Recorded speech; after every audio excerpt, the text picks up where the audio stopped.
Hi guys, I hope you enjoyed last Saturday's video. The video on the history of Fort Lindley, as told to us by Durant Ashmore, a local historian of this area. He actually sought us out because he wanted to tell us, Backcountry Diggers, a little bit about the history of this area. And I'm glad he did, because now we have this incredible story about Fort Lindley. And it's a location, as I told you on last video, that I never even thought I was going to be able to visit.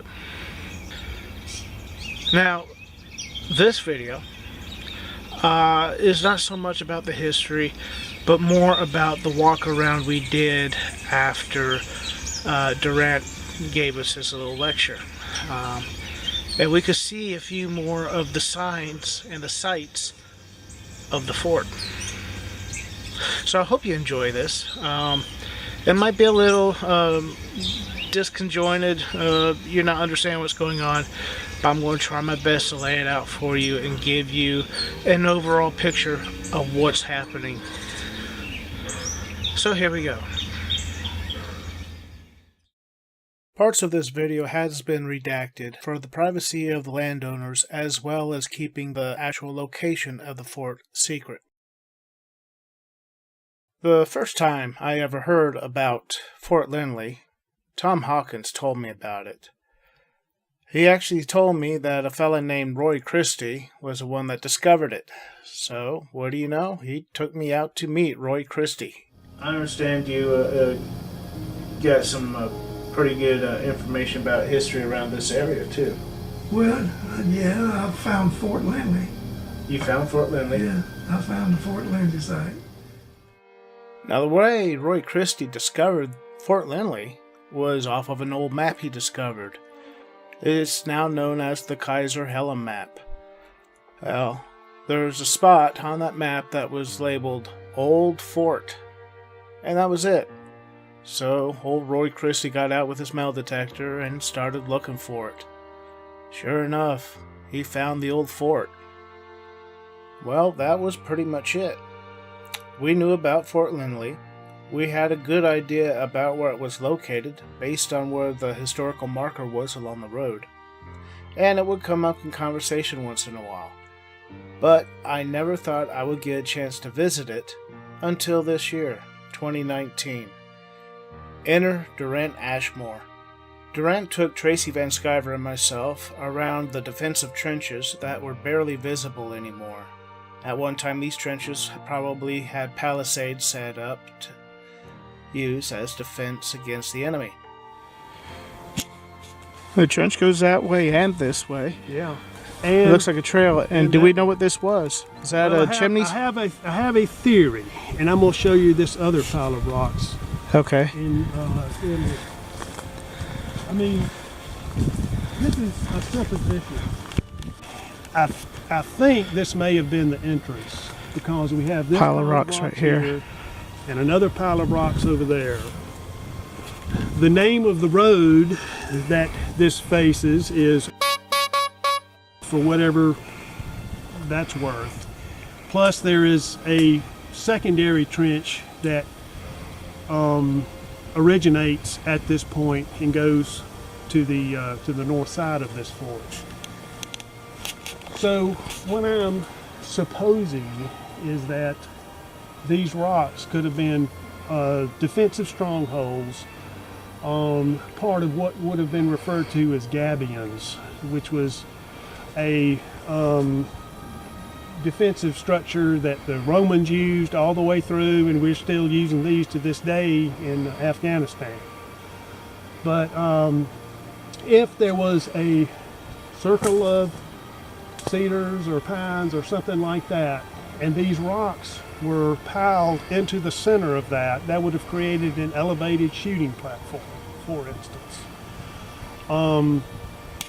These piles do not line up perpendicularly. I think it may have been some sort of setup where you had to go in one way and make a turn and then go out another.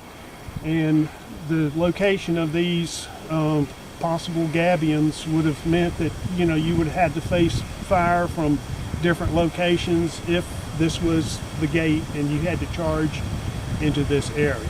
So that could have been defensive structure for what we have here. But again, that's supposition as much as anything. Other major rock pile. And if you look at this, I mean, look at the area that this would have covered as far as any defensive structure would be concerned. This is like, well, this is the southern wall. This is like the middle of the southern wall of this palisade.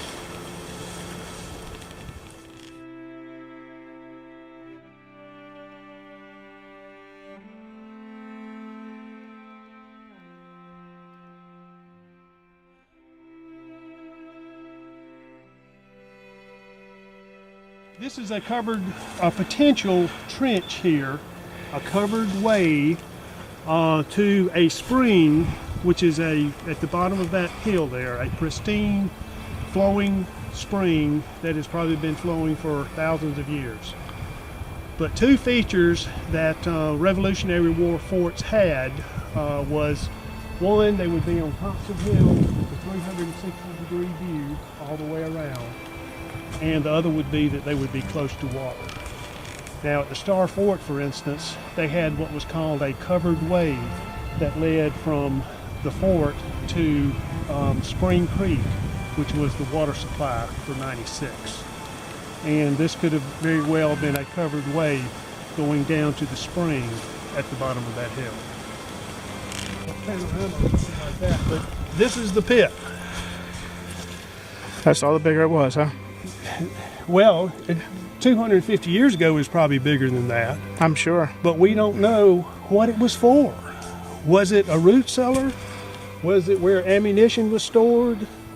Why is this hole in the ground here? In the bottom of that is where Roy Christie found a military button, half of a pewter spoon, and 3 lengths of a handmade chain.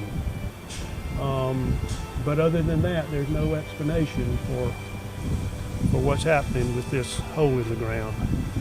But this hole in the ground, the clearly defined trenches, and strategically placed rock mounds are really the only features here that are left from Fort Lindley. When Roy Christie rediscovered this area, this fort, and it was lost to history for 200 years. When Roy Christie rediscovered this area, this was a cow pasture. Cows were grazing here. Then it was allowed to grow up into a forest. It was logged in about 1992, and since then the vegetation has grown back in this fashion over the last 25 years or so. So we're on the top of this mountain area, and they would have had a perfect look around. All this would have been cleared away, and they would have had good defense. Hi, Tracy. So this would have been ideal. Be something to imagine what this fort looked like. I thank you very much for your time. Oh, sure. Hey, I think I enjoyed it more than you did.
Well guys, I hope you enjoyed this little two-part episode of Fort Lindley. Just one small little part of the rich history of the backcountry of South Carolina. I thoroughly enjoyed myself on that day, and I hope I did the videos justice, and I hope I made it interesting for you. Until next time, we'll catch you later. And next week, we're back to metal detecting. Bye.